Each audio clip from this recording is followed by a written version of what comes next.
பார்க்க போகிற ரெசிபி என்னென்னா ரவா ஸ்வீட் பால்ஸ். வாங்க எப்படி செய்கிறதுன்னு பார்க்கலாம். ஒரு கடாயில் நல்லா சூடானதுக்கப்புறம் 1/4 கிலோ ரவை எடுத்துருக்கிறேன். இது ரொம்ப ரோஸ்ட் ஆகணுன்ற அவசியமே இல்லை. ஜஸ்ட் அதோட ஸ்மெல் வரதுக்காகவும் கொஞ்சம் அந்த ஒரு கிறிஸ்பினஸ்க்காகவும் மட்டும்தான் ஃப்ரை பண்ணுறேன். இது கலர் சேஞ்ச் ஆகணுமோ இல்லை வேறு எதுவும் நல்லா வறுக்கணுன்ற அவசியம் இல்லை. ஜஸ்ட் சும்மா கொஞ்ச நேரம் வதக்கினா மட்டும் வறுத்தா மட்டும் போதும். இப்போ அதை வேற ஒரு பவுலில் ட்ரான்ஸ்ஃபர் பண்ணிடலாம். இப்போ அதே கடாயில் 1.5 டம்ளர் பால் எடுத்துருக்கிறேன். நீங்கள் 2 டம்ளர் கூட நீங்கள் தாராளமாக எடுத்துக்கலாம். இதில் இப்போ நான் 1/4 கப் சர்க்கரை சேர்த்துக்கிறேன். ரவை வறுக்கும் போதும் சரி, பால் சேர்க்கும் போதும் சரி, அடுப்பு நான் லோ ஃப்ளேமில் தான் வச்சுருந்தேன். இந்த ரெசிபி ஃபுல்லுமே செஞ்சு முடிக்கிற வரைக்கும் அடுப்பு லோவில் தான் இருக்கணும். அதை மட்டும் நீங்கள் கொஞ்சம் கவனத்தில் வச்சுக்கோங்க. பால் நல்லா கொதிக்கணும்னு அவசியமும் இல்லை. லைட்டாக அந்த கொதி வர மாதிரி இருந்தால் அந்த ஸ்டேஜ் மட்டுமே போதும். ரொம்ப நல்லா கொதிக்கணும், பொங்கி வரணுன்ற அவசியமே இல்லை. இப்போ பாருங்கள், லைட்டாக அந்த கொதி வர மாதிரி அந்த லைட்டாக பபிள்ஸ் வந்துருக்கு பார்த்தீங்களா? இந்த ஸ்டேஜில் நம்ம லைட்டாக வறுத்து வச்சுருக்குறோம் இல்லையா, அந்த ரவையை ஆட் பண்ணிக்கலாம். இது கொஞ்சம் கொஞ்சமாக நல்லா கிளறி விட்டுக்கலாம். இதுக்கு நெய்யோ எண்ணெயோ எதுவுமே யூஸ் பண்ண வேண்டாம். நான் எதுவுமே யூஸ் பண்ணலை, அது நம்மளுக்கு தேவையும் இல்லை. இப்போ நல்லா சப்பாத்தி மாவு பதத்துக்கு வர வரைக்கும் நம்ம லோ ஃப்ளேமில் வச்சு நல்லா கிளறிக்கிட்டே இருக்கலாம். கட்டி பட்டாலும் ஒன்றுமே பிரச்சனை கிடையாது. இங்கே பாருங்கள், நல்லா சப்பாத்தி மாவு பதத்துக்கு இருக்குது, சூடாக இருக்குது. கொஞ்சம் ஆற விட்டுறலாம். இப்போ நல்லா ஆறிடுச்சு. ஆறினதுக்கப்புறம் 2லேருந்து ஒரு 3 ஸ்பூன் மைதா மாவு போட்டு பிசைஞ்சிருக்கேன். இங்கே பாருங்கள், நல்லா அந்த டோ நல்லா சாஃப்டாக இருக்குது, சப்பாத்தி மாவு மாதிரி. அது எல்லாத்தையுமே நான் குட்டி குட்டி பால்ஸாக நான் பண்ணிக்கிட்டேன்.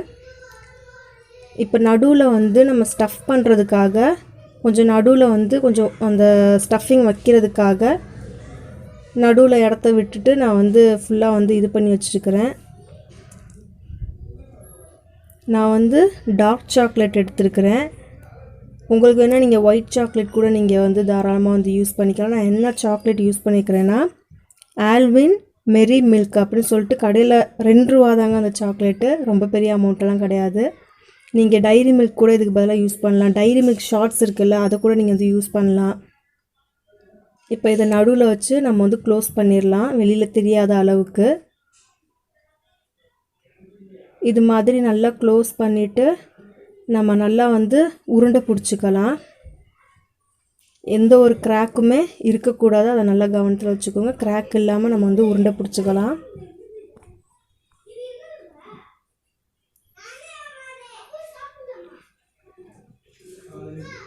இப்போ பாருங்கள், இது மாதிரி நம்ம இருக்கிற எல்லா பால்ஸையும் நம்ம உள்ள சாக்லேட்டை ஸ்டஃப் பண்ணி நம்ம உருட்டி வச்சுக்கலாம். பாருங்கள், எல்லாத்தையுமே நம்ம ரெடி பண்ணிட்டோம். கடாயில் எண்ணெயும் ரெடியாக இருக்குது. இப்போ நம்ம ஒரு 2 3 அது மாதிரி போட்டு கோல்டன் ப்ரௌன் ஆகிற வரைக்கும் நம்ம ஃப்ரை பண்ணி லோ ஃப்ளேமில் தான் ஃப்ரை பண்ணி நம்ம எடுத்துக்கலாம். அப்போ தான் லோ ஃப்ளேமில் வச்சா தான் உள்ளே இருக்கிற சாக்லேட் மெல்ட் ஆகும். நீங்கள் ஹை ஃப்ளேமில் வச்சிங்கன்னா மேலே மட்டும்தான், வெளியில் மட்டும்தான் கிறிஸ்பியாக இருக்கும், உள்ளே சாக்லேட் மெல்ட் ஆகாது. இப்போ பாருங்கள், நம்மளோட ரவா ஸ்வீட் பால்ஸ் ரெடி ஆகிடுச்சு. பார்க்கறதுக்கே நல்லா கிறிஸ்பியாகவும் கோல்டன் ப்ரௌன் கலர்லேயும் இருக்குது. இது கண்டிப்பாக உங்கள் வீட்டில் ட்ரை பண்ணி பார்க்க வேண்டிய ஒரு ரெசிபி. இதை நீங்கள் ஈவினிங் டயத்தில் குழந்தைங்களுக்கு செஞ்சு கொடுத்தீங்கன்னா ஒரு பால்ஸ் கூட மிச்சம் இருக்காது. இப்போ இது உள்ளே எப்படி இருக்குன்றதை நம்ம பார்க்கலாம். பாருங்கள், சாக்லேட் நல்லா மெல்ட் ஆகிருக்கு, வெளியில் நல்லா கிறிஸ்பியாகவும் இருக்குது. இதை கண்டிப்பாக உங்கள் வீட்டில் ட்ரை பண்ணி பாருங்கள். ட்ரை பண்ணி பார்த்துட்டு எப்படி இருக்குன்றதை மறக்காமல் சொல்லுங்கள். அண்ட் இந்த வீடியோ உங்களுக்கு பிடிச்சிருந்தா லைக் பண்ணுங்கள், ஷேர் பண்ணுங்கள், கமெண்ட் பண்ணுங்கள். அண்ட் சப்ஸ்கிரைப் பண்ணவும் மறந்துடாதீங்க. பெல் ஐக்கானையும் கிளிக் பண்ணுங்கள்.